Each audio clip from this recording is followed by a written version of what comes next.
Why is power scaling necessary in One Piece?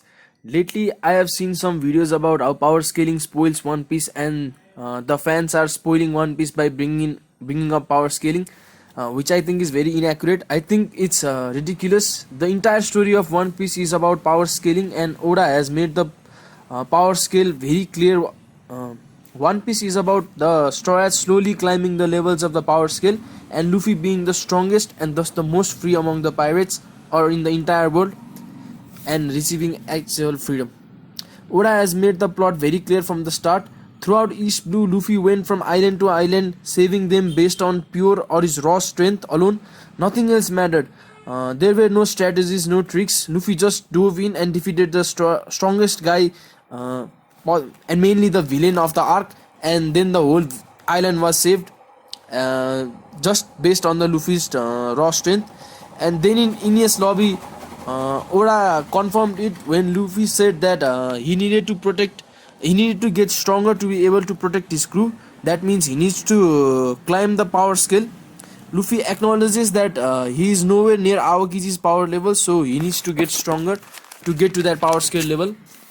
Basically, there are two parts of power scaling. First is an already established power scale that Oda has done throughout the story, and number two would be the change in power scale or the inconsistencies in the power scale for the newer generation to move the plot forward. For the first, Oda has already fantastically established the power scale. He does it by giving them titles. Firstly, the world's strongest man, world's strongest swordsman, world's strongest man, world's strongest creature, world's most wanted man, etc. These are the titles. These are some of the titles that Oda have gave to some characters to make them to give us viewers a glimpse of their strength. But the titles in One Piece are mostly speculative. Whitebeard did not go in a competition to fight everyone to become the strongest man. The world just perceives him to be the strongest that way, and that puts him on the highest power scale of the One Piece world. Similarly, Mihawk did not fight everyone carrying a sword to become the world's strongest swordsman, but that he's so strong in swordsman that people in the One Piece world think that he's the strongest swordsman and cannot think of anyone else who can defeat Mihawk. That's why he's the world's most strongest swordman. Then fans speculated whether Whitebeard was the strongest among Yonkos, but then we got a Shanks versus Whitebeard clash where Oda showed us that Yonkos are close in strength to each other, and therefore there is a Yonko level. Then came the Marineford War.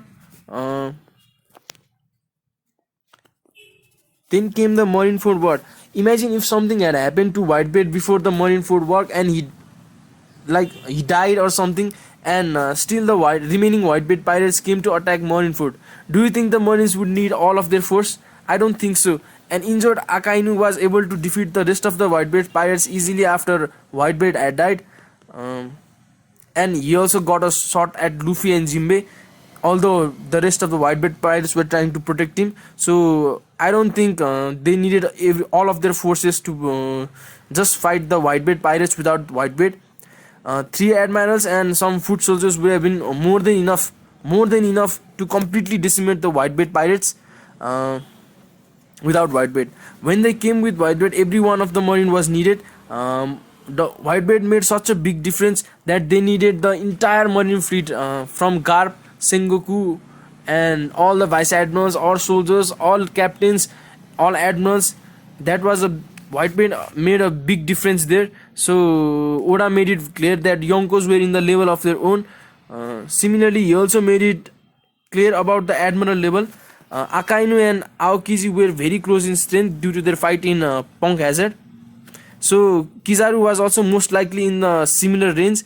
So, and from the Marineford War, we could make out that admirals could go against the Yonko 1 versus 1, but would likely lose, since they needed 3 admirals to stop a Yonko from rampaging, a sick Yonko from rampaging. If imagine if Big Mom and Kaido were there in Marineford, do you think they would need some other help to stop Whitebeard? I don't think so. I think if there were if there were two Yonko level characters in admirals, they could have easily stopped Whitebeard. But since they needed three, it makes it clear that admirals are a bit lower in the power scale than the Yonkos. Similarly, the commanders of a Yonko could go against an admiral like they went in Marineford, but would eventually lose, which is made clear when Akainu could just go through Marco and Vista, and they could not do anything to stop him. Oda also gave Akainu a lot of feats, indicating that he was a bit stronger than other admirals. Like he went against Whitebeard, while other admirals went against commanders, and he also won the fight in Punk Hazard against Aokiji. So Oda made it clear from the very start that Akainu was a bit stronger. He also stood up last to fight Whitebeard, which gives him a little bit of importance anime wise. So similarly, Oda has established power scaling by linking one character to an already established power level, like say Garp and Roger. Roger was the pirate king, so we know that he had to be the strongest, and by linking Garp to Roger and saying that they had mentioned they had killed each other, almost killed each other several times, Oda has power scaled Garp to Roger level. Similarly, for Shanks and Mihawk had the title of the strongest swordsman, and by mentioning that Mihawk and Shanks were rivals, it also puts Shanks close to that strongest swordsman level. And considering how Shanks versus Whitebeard was a full-on clash, and they were pretty close in strength, we can also put Mihawk at the Yonko level. Also, in Whole Cake Island, Oda introduced Katakuri in such a way that it shows that there are levels in Commander. Katakuri got a very special treatment, like he was instantly a fan favorite. He had future sight and was clearly regarded as a high functioning member of the Big Mom pilots after Big Mom, while the other commanders were not as respected. And it can be seen, the first commander being put in a pedestal can be seen in almost every crew. Like for Whitebeard and Marco, Gorosei considered Marco to be the contender for a new Yonko after Whitebeard had died, so they knew that he was a level above the rest. For Big Mom, Katakuri had a detail providing his strength. For Luffy and Zoro, people have mentioned time and time again about how Zoro is very very strong and a captain worthy, and Zoro also wonders from time to time whether he could take Luffy on a fight. So it means that they are close in strength. And in Shanks' crew also, Big Man is considered to be pretty close to strength to Shanks, which means that the first commanders are always put on a pedestal. From that we can also derive that Yonko. From that we can know that Yonko level, commander admiral level, and the first commander level are pretty clear, pretty standard, and then comes the other commander levels like second commander and third commander. Oda has also given each Yonko 3 commanders, establishing that they are pretty close to strength to each other. Like how we can just deduce that if Marco and King fought, it would be a very very long battle because they would be very similar in strength. And similarly, the Big Men and King fight will also be similar. And what do you have left? Katakuri and King fight would also be very similar because almost all first level commanders we are at almost the same level. And when Luffy defeated Katakuri, we can also get that if he is to fight another first commander level character 1v1, he would eventually win. Oda has also given each like for Whitebeard there was Marco, Vista and Zozu. For Kaido, King, Queen and Zack. For Shanks, Pikmin, Rue and Yasop. For Big Mom, Katakuri, Smoothie and Cracker. Snack was defeated long before we reached to Whole Cake Island. So Oda has given each Yonko 3 commanders. So it also further proves that he had pretty much established a power scale for the each commander levels. Like third commander level from each crew would be pretty close in strength, the second commander would be pretty close in strength, and the first commanders will be pretty close in strength to balance the Yonko crews.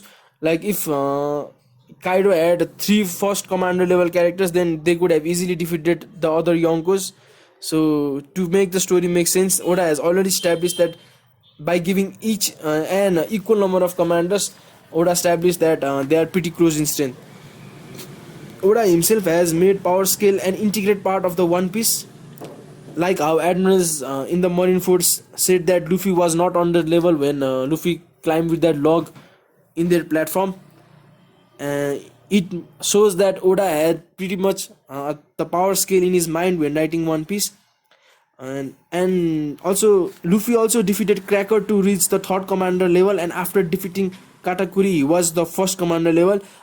It would not have made much sense if Luffy had directly fought Katakuri after the time skip without fighting Cracker, because then we would not know how strong the third commanders really are. And by letting Luffy fight Cracker, Oda gave us an idea of how strong third commanders are. And Cracker was really strong, and Luffy had to struggle a lot to defeat him too. So we know how strong Jack could be just from this fight. And it also makes sense to fight Cracker because Luffy climbed the power scale one by one. He did not just go from fighting Doflamingo to directly the first commander level. He first fought Cracker, then he got, after defeating him, he got to the third commander level, and after fighting Katakuri and struggling and barely winning, then he got to be the first commander level. And now after learning Ryo, he is moving closer to the Yonko level. Now comes the second part of the power scaling, which is the change in power scale or the inconsistencies in power scale for the plot to move forward for the new generation, especially the Straws. This does not, I repeat, this does not mean that power scaling is not a thing. This is just Oda trading consistency of a story for a good plot or for a good story. It is a writing flaw, to be honest. By this, I am referring to the Diable Jambe and Asura that came out of nowhere just to progress the story further. I mean, it made no sense for Diable Jambe and Sanji to get that Diable Jambe out of nowhere, and for Zoro to get that Asura when no further indicators had been there that they were capable of that power. An example of a consistent power upgrade would be Luffy's gear second and third, because that made sense. We know that rubber could be used to pump his heart faster, and it could also be, air could also be blown into his muscles to make him big. So gear second and gear third made sense, while Diable Jambe and Asura does not. Just like how Crocodile not being able to turn to sand due to water or blood was very stupid and made no sense, but it was done because it made for a good plot story wise. Another example of consistent power upgrade would be the 2A time skip. If there was no power scaling, or power scaling was stupid like some people like to say, they wouldn't have needed a time skip. They could just jump in power whenever they wanted, and Luffy could have defeated Katakuri with the cliche power of friendship like it does in most anime. But Oda made it clear that it was not the case, and if it had been, it would have been the most stupid thing. Fortunately, Oda is smart. He recognized that Straw Hats needed a jump to match the power scaling he established. The 2A time skip was brilliant in this manner, because it was a chance for them to rise in a power scale without us having to make or look through them going through each fights to get some power-ups. Despite all this, Oda is not perfect. There are flaws in One Piece, like how most characters peak at their 40s, like Shanks, Kaido, Dragon, Admirals. They are all around 40s and they are supposed to be at the peak of their strength. But since Oda made the Straw Hats adventure too fast, like they have not been close together for even a year. So Oda just made the travel from island to island very fast. So now they are forced to peak in their 20s. Like Shanks and Dragon, they were not peak at their 20s. They were just kids, and they are slowly gaining power, while Luffy has to become a Yonko level by the time he is 20 to 25. So that's a little inconsistent, but pretty much no one is perfect. So the mismatch in power scaling is just Oda trading consistency for good plots. To conclude, power scale has always existed in One Piece and have been established by Oda carefully. Luffy and the Straw Hats and the Worst Generation have to climb the power scale one by one to reach the top. Without power scale, Sanji could just one kick KO Kaido for the story, and it would make similar sense, because if there was no power scaling, no Yonko level, then we could have never predicted how strong Sanji really is by his fights with other characters. And if it made sense, Sanji could just as well defeat King in one shot or Kaido in one shot, and we would have to be okay with it. But that is not the case. So the fans determining the or discussing about the power scale is very important, because by playing around the power scale, we are actually asking for consistencies in power scale for Oda, and forcing Oda to write a better consistent story. Thank you.